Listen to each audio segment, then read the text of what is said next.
நாங்கள் தொடர்ந்து நன்றிகளை சொல்லிக்கொண்டே தான் இருக்கின்றோம். ஆனால் அந்த பகுதியில் பேசக்கூடியவர்கள் யாருமே எங்களுடைய தலைவர் எழுச்சி தமிழர் தொல்காப்பியன் திருமாவளவன் அவர்களுக்கு நன்றி சொன்னதாக தெரியவில்லை. தொல் திருமாவளவன் அவர்களுக்கு நாங்கள் நன்றி சொல்லவில்லை என்று நான் அவருக்கு சொல்லிக் கொள்வது, நான் இன்னும் பலமுறை பெருமையாக சொல்லியிருக்கிறேன். என்னுடைய அரசியல் ஆசான் என்றால் அதை நான் தொல் திருமாவளவன் ஏற்றுக்கொள்கின்றேன் என்று பலமுறை நான் சொல்லியிருக்கின்றேன். நாங்கள் தொடர்ந்து நன்றிகளை சொல்லிக்கொண்டே தான் இருக்கின்றோம். ஆனால் அந்த பகுதியில் பேசக்கூடியவர்கள் யாருமே எங்களுடைய தலைவர் எழுச்சி தமிழர் தொல்காப்பியன் திருமாவளவன் அவர்களுக்கு நன்றி சொன்னதாக தெரியவில்லை.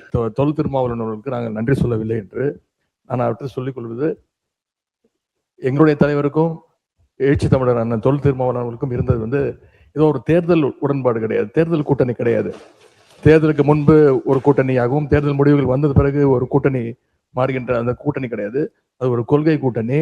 நான் இன்னும் பலமுறை பெருமையாக சொல்லியிருக்கிறேன். என்னுடைய அரசியல் ஆசான் என்றால் அதை நான் தொல் திருமாவளவன் ஏற்றுக்கொள்கின்றேன் என்று பலமுறை நான் சொல்லியிருக்கின்றேன்.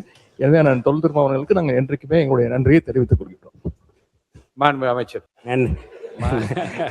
நன்றி. இப்போதான் சொல்றாங்க, அதனால நான் அதற்கு என்னுடைய நன்றியை நான் தெரிவித்துக் கொள்கிறேன்.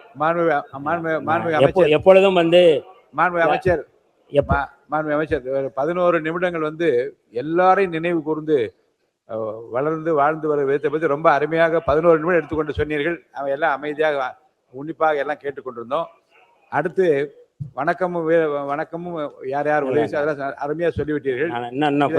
இப்ப இருக்கிறங்க, இப்போதைக்கு நாங்கள் அனைவரும் அவை விரும்புவது மானிய கோரிக்கைக்குள்ளே நீங்கள் பேச வேண்டும் என்று விரும்ப முடிக்கணும். நீங்க ஏன்னா அடுத்து முதல் கிளைமாக்ஸ் பேசிட்டு 2வது கிளைமாக்ஸ் இருக்கு, அந்த உரை என்கிட்ட இருக்குது, அதை நான் படிச்சிடறேன் நான்.